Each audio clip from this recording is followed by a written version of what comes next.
Hi అండి, అందరికీ నమస్కారం. ఇది కార్తీక మాసం చివరి రోజు మార్గశిర పాడ్యమి రోజు చేసిన పూజ అండి. ఆ రోజు తులసమ్మకు పూజ చేసుకొని తర్వాత దీపదానం ఇవ్వడానికి గుడికి వెళ్ళామండి. దీపదానం ఇవ్వడానికి మనకు ఉన్నంతలో ఏదైనా ఇవ్వచ్చండి. నేను మాత్రం బియ్యం, పప్పు, పాలు, ఆకుకూరైన తోటకూర, కూరగాయలు ఇచ్చానండి. ఇచ్చేసి తర్వాత మేము గుడికి వెళ్ళామండి. గుడికి మా ఫ్రెండ్తో కలిసి వెళ్ళామండి. తెల్లవారుజామునే వెళ్ళామండి. అసలు చాలా మంచు కురిసింది. మాది కొండ ప్రాంతం అని మీకు చెప్పాను కదండి. అందుకే ఈ మంచు అసలు మాకు టెంపరేచర్ చాలా లోలో ఉంటుందండి.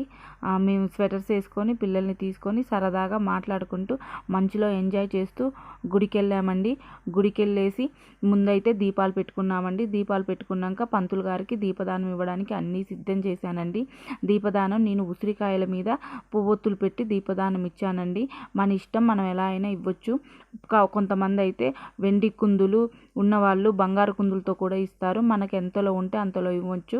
పిండితో ప్రమిదలు చేసి కూడా ఇవ్వచ్చండి. కాకపోతే నేను పిండి ప్రమిదలతో చేసిన దీపాలు ఇంతకుముందు ఇచ్చాను. అందుకని చెప్పి ఈసారి నేను ఉసిరి దీపాలు ఇచ్చానండి. పంతులు గారికి ఉసిరి దీపాలు ఇచ్చి గుళ్ళో దీపాలు పెట్టే వీడియో తీయలేకపోయానండి. మర్చిపోయాను, కొత్త కదా, అందుకే మర్చిపోయానండి.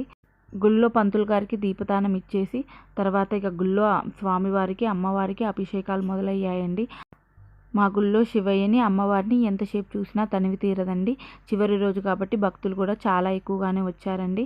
తర్వాత దర్శనం బాగా జరిగిందండి. స్వామివారికి, అమ్మవారికి అభిషేకాలు అయిపోయాక స్వామివారి తీర్థ ప్రసాదాలు తీసుకొని మేము గుడి నుంచి ఇంటికి వచ్చామండి. చాలా వరకు కొత్త కాబట్టి నేను వీడియోలు సరిగ్గా తీయలేకపోతున్నానండి. ఖచ్చితంగా నేర్చుకొని మంచి వీడియోలు తీయడానికి ట్రై చేస్తాను. మీరు మాత్రం నాకు సపోర్ట్ చేయండి ప్లీజ్.